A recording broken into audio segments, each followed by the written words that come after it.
बिस्मिल्लाहिर्रहमानिर्रहीम जी, मैं हूं जुल्फ़कार शाह और आप देख रहे हैं मरगला न्यूज़ टीवी चैनल। हस्बे रवायत सबसे पहले आपसे गुजारिश है, जो नए देखने वाले हैं वो हमारे चैनल को सब्सक्राइब कर दें और बेल आइकन के बटन को दबा दें ताकि जितनी नई आने वाली वीडियोज़ हैं वो आप तक बर वक्त पहुँच सकें। और अगर हमारी ये वीडियो अच्छी लगे तो लाइक के बटन को दबा दें और शेयर कर दें ताकि दूसरे दोस्तों तक भी ये वीडियो पहुँच सके। आज का जो हमारा मौजू है वो तहरीक इंसाफ के साथ जो कुछ इस वक्त हो रहा है उस हवाले से है कि एक बात हमें समझ नहीं आती कि दुनिया चांद की तस्खीर के बाद मरीख की और फिर उसके बाद निज़ाम शमसी से बाहर तक जा रही है कि पूरी कायनात को हम तस्खीर करें, लेकिन हम वही 60, 70 और 50 की बल्कि दिहाई के अंदर रह रहे हैं और वही पुरानी कहानियाँ, वही पुराने हथकंडे। हम अब भी ये समझते हैं कि अगर तहरीक इंसाफ से उसका बल्ले का निशान जो है वो ले लिया जाए, देखो ना कितनी बड़ी अकल की बात है कि अगर बल्ले का निशान तहरीक इंसाफ से छीन लिया जाए और इलेक्शन बैलेट पेपर के ऊपर ख़त्म कर दिया जाए, बल्ले का निशान या रखें किसी और को दे दिया जाए, तो जनाबे वाला तहरीक इंसाफ के वोट बैंक के ऊपर बहुत ज़्यादा असर पड़ेगा और जो है वो उसका तो वोट बैंक तितर बितर हो जाएगा, हशर नशर हो जाएगा तहरीक इंसाफ का। अब इसके अंदर मैं क्या करूं, मकसद हंसने को भी दिल करता है, रोने को भी दिल करता है। इस हवाले से एक आगे बढ़ने से पहले मैं आपको एक मिसाल दे दूं कि 1977 के अंदर जब पाकिस्तान पीपल्स पार्टी ने इलेक्शन लड़ा और 1970 और 77 दोनों इलेक्शंस के अंदर पाकिस्तान पीपल्स पार्टी का जो इंतखाबी निशान था वो तलवार था। लेकिन 1988 के अंदर जनरल ज़िया साहब ने जब रखे इलेक्शन अनाउंस किए तो उससे पहले ज़ाहिर 17 अगस्त को उनकी डेथ हो गई त्यारा हादसे में वहाँ के तहत, लेकिन उनके अंदर उन्होंने इंतखाबी निशानात में तलवार के निशान को सिरे से रखा ही नहीं। ठीक हो गया जी। पीपल्स पार्टी ने क्या किया, उन्होंने कहा ठीक है तलवार नहीं है तो हम तीर ले लेते हैं। अच्छा, तीर उन्होंने लिया और उस वक्त आप ये देखें कि सिर्फ 27% लिटरेसी रेट था, ख्वानगी का था, और उसमें वो लोग भी शामिल थे जो कुरान पाक पढ़े हुए थे और सिर्फ अपना नाम लिख सकते थे।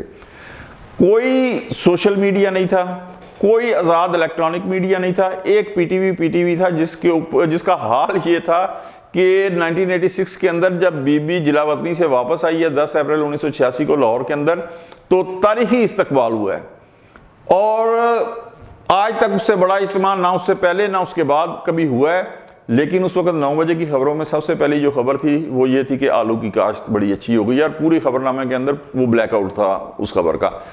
इसके बावजूद कि कोई आज़ाद इलेक्ट्रॉनिक मीडिया नहीं था, प्रिंट मीडिया नहीं था, कोई सोशल मीडिया नहीं था, तो क्या तीर का निशान लेने पर पीपल्स पार्टी का वोट कम हो गया? बिल्कुल कम नहीं हुआ, बल्कि पाकिस्तान पीपल्स पार्टी की लैंडस्लाइडिंग फतह इस तरीके से हुई कि हमीद गुल साहब जो हैं मरते दम तक कहते रहे कि हमने मुल्क और पता नहीं कौन सा मुल्क और कौम का मफाद था कि हमने पाकिस्तान पीपल्स पार्टी की फतह को कम किया। ठीक है, तो वोट तीर के निशान से तलवार की बजाय अगर तीर का निशान हुआ तो अगर उस दौर के अंदर यानी आज से 35 साल पहले अगर तलवार से तीर का निशान होने पे वोट कम नहीं हुआ तो आज तो 62.8% लिटरेसी रेट है, सोशल मीडिया है, मुतहर्रिक इंतहाई एक्टिव जो है आपका इलेक्ट्रॉनिक मीडिया है। सोशल मीडिया के ऊपर शहरों में क्या, गाँव में क्या, बच्चे नहीं बल्कि वो बूढ़ी औरतें जो +60 हैं वो यूट्यूब के ऊपर सर्च करके ड्रामे देखती हैं। तो आपका क्या मतलब है कि जो भी उनको नया निशान XYZ कुछ भी आप दे दें वो तो चंद घंटों में वायरल हो जाएगा, तो किसी को पता ही नहीं चलेगा कि PTI का निशान जो है तहरीक इंसाफ का इलेक्शन सिंबल जो है वो क्या है। तो ये एक बिल्कुल इंतहाई फजूल किस्म की जो है ना प्रैक्टिस है, जो मेरा नहीं ख्याल कि इससे कोई भी फ़ायदा हो। हाँ, ये गुनाह बेलज़्ज़त ज़रूर है। उसके बाद क्या हुआ कि गुज़श्ता हफ्ते इंट्रा पार्टी इलेक्शन हुए तहरीक इंसाफ के, जिसके अंदर बैरिस्टर गौहर अली खान चेयरमैन मुंतखब हो गए। जैसे भी हुए ठीक है, ऐसे ही हुए जैसे दूसरी पार्टियों में होते हैं, कोई इसमें अचंभे वाली बात नहीं है। लेकिन उन इलेक्शंस को भी जो अकबर एस बाबर साहब हैं जो अपने आप को बकौल बानी मेंबर कहते हैं, हालांकि गुज़श्ता में 12-13 साल में उन्होंने पलट के पार्टी को नहीं देखा, उन्होंने इनको इलेक्शन कमीशन में चैलेंज कर दिया। ये एक ऐसा ही फाउल प्ले है कि जिस तरह अगर हॉकी या फुटबॉल में के अंदर हो तो पेनल्टी स्ट्रोक दे दिया जाता है, लेकिन इससे भी कोई फ़र्क नहीं पड़ेगा, इसलिए कि पूरे मुल्क के अंदर आप उन्हें क्या करेंगे, एज ए पार्टी इजाज़त नहीं देंगे, एज ए बल्ले का निशान नहीं देंगे, जो मर्ज़ी आप कर लें। उनके पास वो किसी ने कहा ना कि ज़मीर का कोई कैदी था तो उसने जेल में था, उसने कहा कि मारने का इख्तियार तो हाकिम के पास है, जीने का मुझे ज़िंदगी देने का इख्तियार तो हाकिम के पास है, लेकिन मरने का इख्तियार तो मेरे पास है, मैं जब चाहूँ मर जाऊँ। तो ये एक फजूल जो है बिल्कुल प्रैक्टिस है, इसलिए कि आप उन्हें जिस निशान पे भी चाहें वो लड़ेंगे। अगर उन्हें आप एज ए जमात, बस ये जमात इलेक्शन लड़ने की भी इजाज़त ना दें तहरीक इंसाफ को, वो आज़ाद हैसियत में लड़ लेंगे। अगर उस हैसियत में भी आप ना दें, वो बाइकआउट करके, अगर पाकिस्तान की अवाम की अक्सरियत ने बाइकआउट किया तो वो बाइकआउट करके भी अगर अक्सरियत ने मुस्तरद कर दिया इलेक्शन, जो जितना प्रोसेस है, वोटिंग में हिस्सा ना लिया, वो तब भी जीत जाएंगे, ठीक है। लेकिन यहाँ पे अगर एक और बात की तरफ मैं तवज्जो दिलाना चाहूँगा कि वकला को अगर कराची से लेके खैबर पख्तूनख्वा तक सिर्फ उन्होंने इलेक्शन में हिस्सा लिया, तो गुज़श्ता व्लॉग में भी हम एक बात का जिक्र कर चुके हैं कि वकला को थोड़ी सी प्रॉब्लम ये यकीनन आएगी कि गांव देहातों में ख़ास तौर पर और शहरों में भी जब इलेक्शन का टिकट दिया जाता है तो ज़ात बरादरी का यहाँ पे बड़ा अमल दखल होता है। वकला बरादरी को इस चीज़ का अंदाज़ा नहीं होगा जो सियासी जमातों को होता है।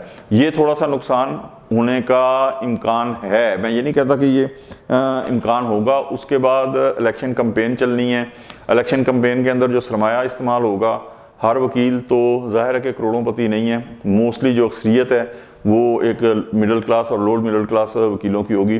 एक ये प्रॉब्लम आएगी।